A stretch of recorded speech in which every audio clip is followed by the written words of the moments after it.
It's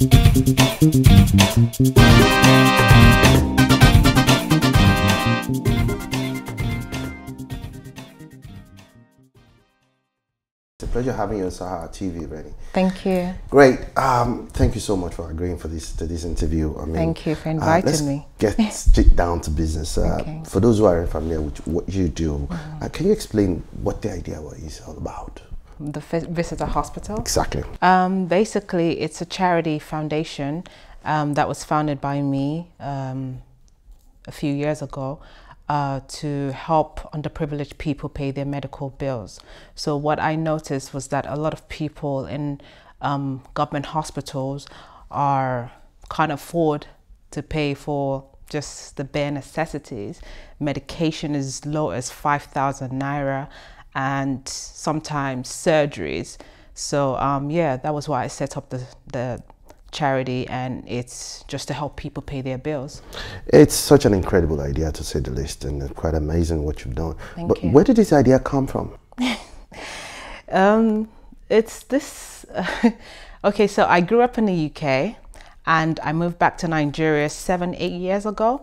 And before I left Nigeria, I think I was very sheltered from the realities of Nigeria. I'm sorry, I get really emotional when I think about how I started this. So I was very sheltered from the realities of Nigeria. So I don't think that I actually realized how bad the system was. So when I moved back, it was quite shocking for me to see how a certain people live. And 5 years ago, I went with my ex-husband and his dad to a hospital, to a general hospital, and that was the first time that I'd ever been to one in Nigeria. And when we got there, obviously he could afford his treatment, but I saw that there were people standing around, some people just looking lost. And I asked my ex-husband, and he said that, oh, they probably can't pay their bills. And I said, what? So immediately I told him, I said, babe, can we go to the ATM and just get some money? And he said, what? I said, yeah. And he wasn't even surprised because he knows me. I'm a very empathic person. It's a blessing and a curse, but I'm very empathic. So the moment I told him that, he said, okay, no problem. So we left his dad, and his dad was sitting there just laughing at us. And we went away, got some money, and we just went over to people and we said, okay, are you okay? What do you need? And the man said, oh, please, you know, I've been looking for 10,000 naira, I need to pay. I said, okay, take this.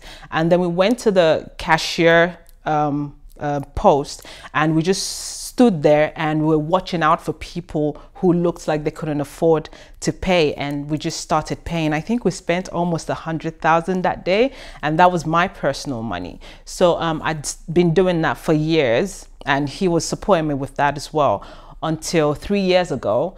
I approached, I just thought about it, and I thought, you know what, I can't afford to do this anymore. I don't have much money.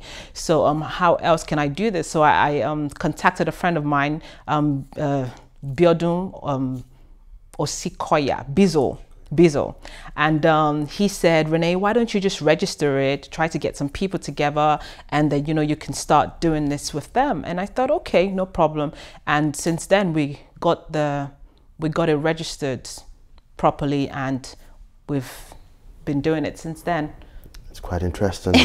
Thank you. You must have impacted a lot of people's lives. I mean, considering, I mean, the amount that you've raised and those whom you've helped. Tell us about some of these experiences. What was the feeling like for those whom you've assisted to pay their medical bills? And I heard you said one time that sometimes, unfortunately, you have to pay for funeral too.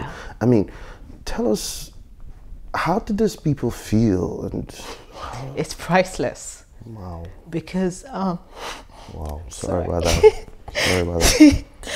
Sorry about that. Sorry. No problem. I can understand.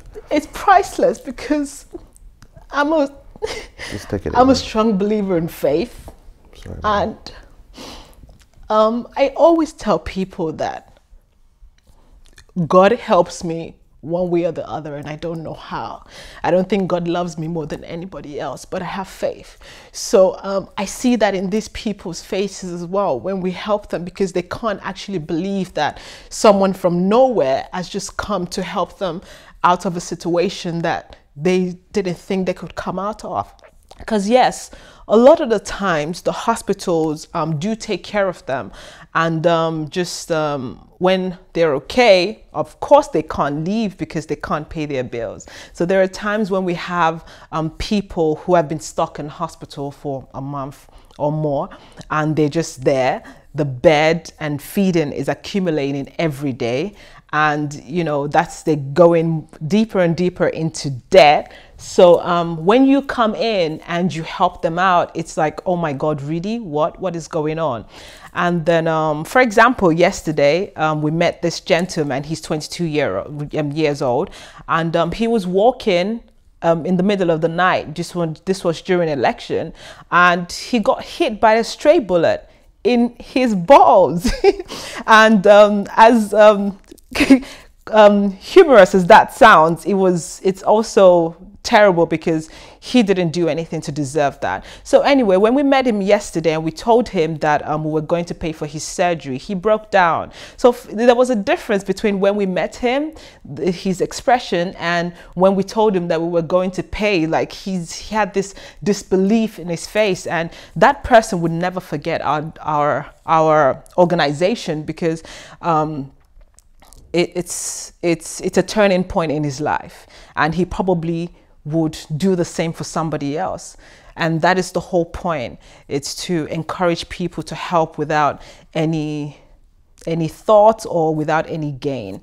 You mentioned the funeral one. Yes, unfortunately, sometimes we've lost a few patients that we've put a lot of resources and time into helping them get better. Sometimes we get to them too late, and we hope that they survive it. And when they don't, we don't just leave their family members. We pay for the funeral, and also give them a little bit of money just to get themselves together. We really wish that we could do more, but we can't. So yeah.